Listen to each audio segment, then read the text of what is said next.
Good morning, nono ano. Como é que vocês estão? Tudo bem com vocês? I hope everybody is fine. Ok, pessoal, vamos dar sequência aí à nossa 7ª semana de aulas remotas da Escola Educar com a nossa querida língua inglesa.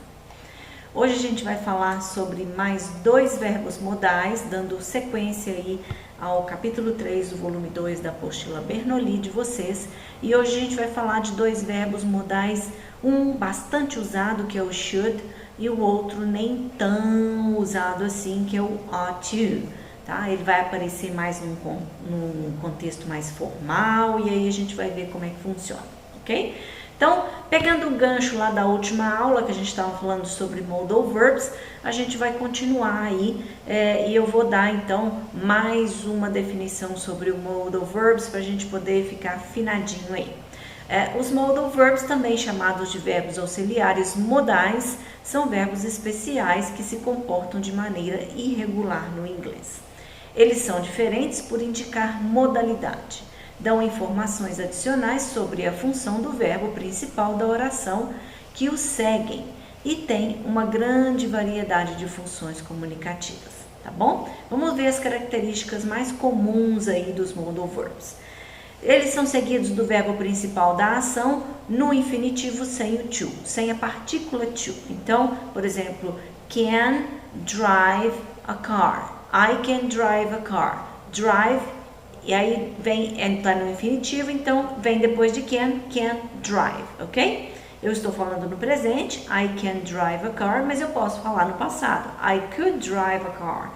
Então, o modal can e could, independente de um estar no presente ou de outro estar no passado, sempre vai vir seguido do verbo principal, sem a partícula to. Eles não têm formas de particípio e o infinitivo diferentes, né? Eles não mudam, não flexionam aí, não tem essa mudança. A única diferença deles é essa. Para can no presente eu tenho could no passado, tá? Para may eu tenho might. Para will eu tenho would, tá bom? Para shall eu tenho should. Essa é a única diferença. Então, se preciso, são substituídos por expressões de sentido equivalente, tá? Por exemplo, se eu falar assim, I can play the guitar, eu posso tocar uma guitarra, eu consigo tocar uma guitarra. Eu posso falar I am able to. Able to, be able to, é uma expressão de sentido equivalente. Eu sou capaz, tá? Estou dizendo que eu tenho habilidade, então eu posso trocar, caso seja necessário. Não tem acréscimo de S nas terceiras pessoas do singular no tempo presente e as suas formas na interrogativa também não são alteradas. Então, se eu quiser fazer uma pergunta com can, por exemplo, basta que eu coloque ele no início da sentença, né? Can you drive a car? Você pode dirigir um carro. Can you drive a car? Ok? Então, nessa aula a gente vai tratar de 2 modal verbs em especial, o should e o ought to. Então, vamos ver como é que eles se comportam. Então, eu tenho aí, ó, o should e o ought to são usados para expressar um conselho, tá? You should go to the doctor. Então, você deveria ir ao médico. You ought to quit smoking.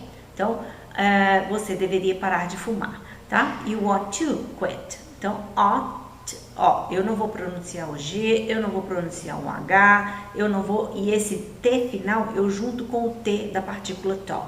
Tá? Então, ought to, tá? You ought to quit smoking, tá?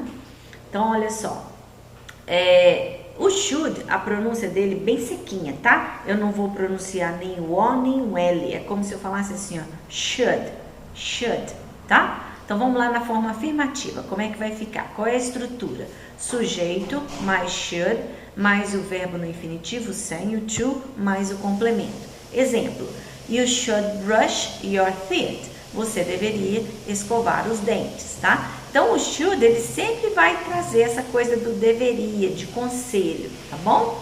Então, vamos lá. Na negativa, eu vou negar esse verbo modal. Então, should not. Ou então, na contração, shouldn't, né? Então, vai ficar sujeito mais should mais o not, ou shouldn't, que é a negativa contraída, mais o verbo no infinitivo sem o to e mais o complemento. Então, vai ficar assim, You shouldn't not have told her the truth. Então, you shouldn't not have ou you shouldn't have told her the truth. Então, você não deveria ter dito a verdade a ela, tá? Na interrogativa, nós vamos mudar o should de lugar. Então, ele vai ficar na frente da frase, tá? Então, vai ficar should mais o sujeito, mais o verbo no infinitivo sem o to, plus the complement. Então, vai ser, should I go to the doctor? Eu devo ir ao médico, ok? É só um exemplo, tá bom, gente? Então, o should e o ought to, eu tenho uma obrigação moral, tá bom? É uma consciência, um dever de consciência, um conselho ou então uma recomendação que indicam o que é certo fazer. Você deveria, ou deve, ou devia, tá? O ought to, ele é um pouco mais enfático, quando a ideia é de dever. Então, por exemplo, as a citizen, you ought to pay taxes. Então, como um cidadão, você deve pagar os seus impostos, tá bom? Deve ou deveria. Aí vai depender do contexto para a gente poder traduzir esse ought to aí, tá bom? Mas basicamente ele significa a mesma coisa do should. Só que é isso aí, ó. Ele é mais usado com um sentido mais enfático, tá? Dando sequência aí, eu preparei uma atividade para vocês treinarem, praticarem aí o uso dos modal verbs, especialmente sobre o should e o shouldn't, tá? No presente. Então vamos lá. Vocês vão assistir o vídeo ao lado e realizar a atividade referente a ele. Vão ler atentamente o roteiro de estudos também e fazer as atividades da apostila pedidas, tá? Não deixe de fazer todas e anotar as suas dúvidas para serem sanadas pelo e-mail da turma e nas nossas lives semanais. Eu vou corrigindo essas atividades das videoaulas nas nossas lives, tá bom? Então, caso vocês queiram imprimir pelo menos um slide da atividade, colar no caderno para não precisar ficar copiando, eu recomendo. E se vocês também quiserem assistir, eu acho legal vocês imprimirem ou então anotarem o link do vídeo referente à videoaula. Então, por isso que eu sempre coloco aqui embaixo, ó, tá vendo? Opa, tem um tapadinho aí, deixa eu voltar. Então, eu sempre coloco embaixo do vídeo o link para vocês poderem copiar ou até mesmo assistir via PDF, caso vocês queiram, porque eu sempre coloco esse material em PDF também, tá? Então, vocês vão assistir aí, é um trecho do Harry Potter, tá? E aí depois fazer a atividade. Vamos assistir um pouquinho para a gente ver do que se trata.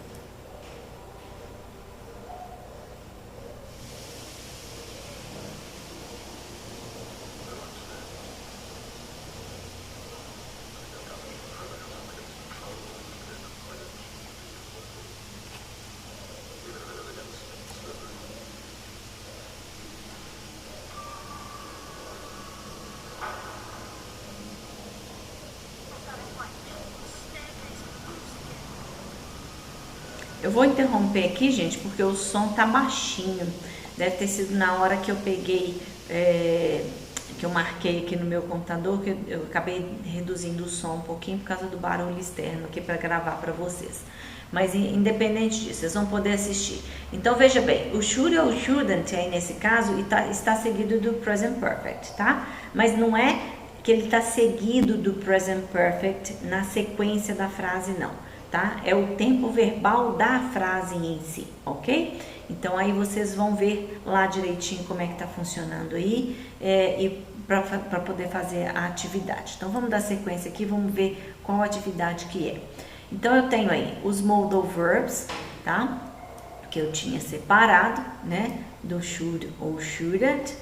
Eu não fiz a atividade com o ought to, porque igual falei com vocês, ele quase não é usado, ele é muito usado só num contexto assim extremamente formal, tá? E aparece muito em literatura também. Eu sempre falo isso com vocês, né? Sempre dou faço essa diferenciação do que aparece mais formal, menos formal em literatura, tá? Porque eu tenho também um conhecimento aí bem grande de literatura inglesa, então eu sei exatamente o que aparece lá e o que aparece na vida real aí no nosso aprendizado e o que a gente precisa realmente saber, tá?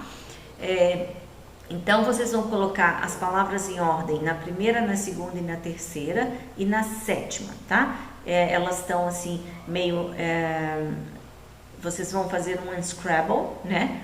Olha lá, aí eu esquecendo as palavras em português. Gente, vocês estão acostumados comigo, né? Eu lembro só de inglês. Então, unscrabble the words, tá? Coloque as palavras em ordem. Game should lead you easy for a quick kick for work B, tá? Tudo misturado, tá? Então vocês vão colocar aí. A segunda, existe uma pergunta e depois tem uma, aliás, é só uma perguntinha completa, então vocês vão também desembaralhar aí. A terceira também e a quarta vocês vão preencher, tá? Então tem uma falazinha lá, né? E aí vocês vão preencher. Depois na quinta, find the extra word. Então, vocês vão ver aí que tem uma palavra que está sobrando, aí vocês vão encontrar ela aí, tá? Depois, corrigir a que está errada na 6, a sétima também desembaralhar, a 8 e a 9 vocês também vão preencher. E a gente vai fazer isso junto na próxima aula, na semana que vem, tá bom? Porque amanhã, na nossa live de amanhã, do dia 17/6, a gente vai corrigir a atividade da aula, da videoaula da semana passada, tá? E também tirar outras dúvidas caso vocês tenham, tá bom? Então, eu deixei um recadinho aí para vocês, como sempre deixo, né? Marque sua presença nesta aula acessando o formulário que está na descrição do vídeo e se quiser, deixe um comentário abaixo com dúvidas. Don't stop when you are tired, stop when you are done. See ya, guys.